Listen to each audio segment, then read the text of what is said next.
all things are possible if you believe. Well, you know, I studied for a long time. I started to study this book, Think and Grow Rich. And he talks about belief in here. He says you're not ready for what you want until you believe you can get it.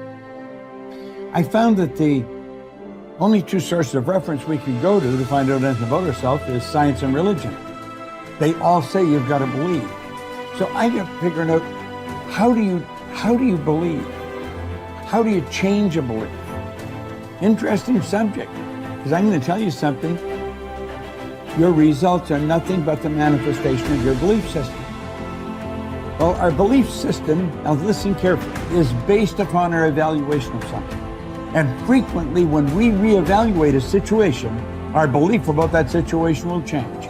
Seeing yourself make a decision at that point to be resilient, to keep at it, to see the charge come back on your face, to see yourself working through the struggle is the most important visualization you can do. What would you say to yourself when it sucks? Not just see yourself validated. It's about, look, the real truth of achieving any dream is that struggle, that effort, that push. Every time that you have fallen on your face, or you've tried something and failed, or you've gone out and thought you found the love of your life, and then your heart's broken, and then you pick yourself up again, and then you dust yourself, you're building confidence the entire time, because confidence is not built on the high days. Confidence is built on the low ones. Confidence is built when you are struggling. Because when you see yourself go for something and fall, when you see yourself try and get knocked down, when you see yourself stand back up after getting abused or traumatized or discriminated against and moving ahead, you are building this reserve within yourself where you know you can rely on yourself, you know you can face hard things and you can keep moving forward. You know you have your own back. So it's in there. Your life has been helping you build it. Now you gotta just dig in and tap into it and use it to shut that critic up in your head. If you fall down 100 times in a day, what does it matter? For a committed man, there is no such thing as failure. If you fall down 100 times, 100 lessons to be learned. If you commit yourself like this to creating what you really care for, now your mind gets organized. Once your mind gets organized, the way you think is the way you feel, your emotion will get organized. Once your thought and emotion is organized, your energies will get organized in the same direction. Once your thought, emotion and energies are organized, your very body will get organized. Once all these four are organized in one direction, your ability to create and manifest what you want is phenomenal. When we say a joyful world, that means everything that you want has happened. Aristotle wrote in his famous Nicomachean Ethics that the common aim of mankind is to be happy. However, each person defines happiness. One thing we know is that the more confident and the better we feel about ourselves, the happier we are and the more effective we seem to be in everything we do. Self-confidence, however, is really a state of mind based on your belief systems. Belief or faith enables you to act boldly in the face of uncertainty. Confidence enables you to face changes and difficulties and unexpected setbacks with calmness and clarity, and allows you to respond more effectively under any circumstances. The law of belief, an important corollary of the law of cause and effect, says that your beliefs become your realities. You do not believe what you see, but you see what you believe. William James of Harvard said that belief creates the actual fact. In the Bible it says, according to your belief, it is done unto you. If you believe strongly enough and confidently enough, your outer world will tend to conform to a pattern consistent with these beliefs.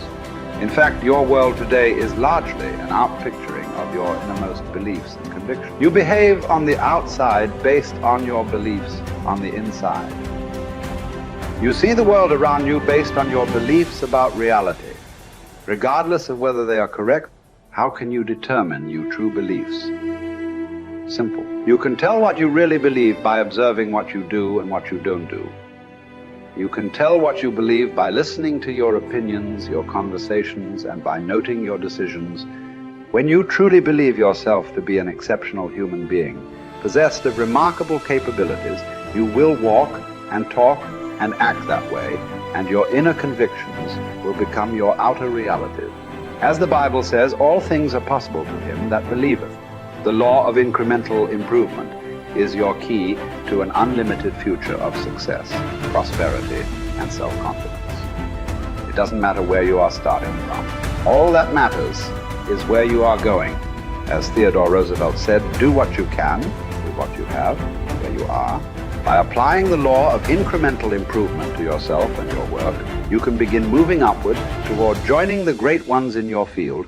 If you are doing what you love to do, and you are doing it with all your heart, by engaging in continuous personal and professional improvement, you can begin to move forward at such a rapid rate that it will astonish you. There is one small problem that you need to deal with before you become one of the best in your field. Most of us grow up with feelings of inferiority and inadequacy. Because of low self-esteem and selling ourselves short, many of us never even think about becoming excellent at our work.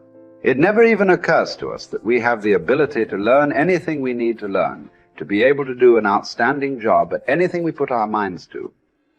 The fact is that, generally speaking, you have the capability to excel at anything that is really important to you. If anyone else has achieved a high level of competence in your field, then so can you. All you have to do is to do the same things over and over until sooner or later you get the same results that they have. I stopped wasting time. That helped a lot. I stopped drinking. I stopped going to bars. I really didn't spend a lot of time with my friends when I had young kids in particular. I had friends and I saw them, with some degree of regularity, but where I cut corners was more with social life outside my family. So I spent a lot of time with my wife, and I spent a lot of time with my kids, and I spent a lot of time on my career. And so you have to make choices. And I think those were reasonable choices. I'm not displeased with them. Don't abandon your friendships, but you can certainly look at where you're wasting time and just stop doing things that you know to be a waste of time. So, and I did. And so I had enough room for my marriage, and I had enough room for my kids, and I had enough room for my career. And sort of a multi-dimensional career. And it was always a challenge to me too, to see how efficient I could get. I concentrated on my marriage and making time for it. I concentrated on spending time with my kids consciously, and I concentrated on developing my career. Those were the three elements of my life. And I had some time left over for creative pursuits and for friends, but most of it was a matter of getting rid of time wastes of any sort, and I just pushed that out of my life, day after day until I wasn't wasting any time, or virtually no time. And, I've asked my undergraduates frequently how much time they waste per day, and general estimates are like 6 to 8 hours of time they regard themselves as wasting. Like, that's a whole career right there, right? So if you just stop wasting time, you can do a tremendous amount, especially if you also try to maximize efficiency. And I always found that incredibly motivating, a motivating game. How much can I do in the least amount of time possible? That's fun to try to do that, as far as I'm concerned. I know, that's maybe undoubtedly a temperamental thing, but if you're wired that way, that's a great meta strategy. Become efficient. Results is the name of the game. What other game is there? I'm telling you, if you'll start with that, it's called the process of life change, and it doesn't matter how small the process is to start. One discipline starts it, and then one discipline feeds another, and the first thing you know, you've got this whole cycle in an upward positive motion. And it's called life change. It's called income change. It's called health change. Relationship with your family change. Equities unprecedented that you can have in numbers that will stagger the imagination if you do not curse what's available and start amending what's possible to get the results that you want. I don't think I could put it in any better. He said, it's not what happens that determines the major part of your future. It's not what happens. What happens to us all. He said the key is what you do about it. It's not what happens, it's what you do. And he said if you will start that process of change, do something different the next 90 days than you did the last 90 days, like picking up the books to read. Do something different, like the new health disciplines, relationship with your family, whatever it is, doesn't matter how small it is. You'll start doing different things with the same circumstances. Since we cannot change the circumstances, but we can change ourselves. We can change what we do.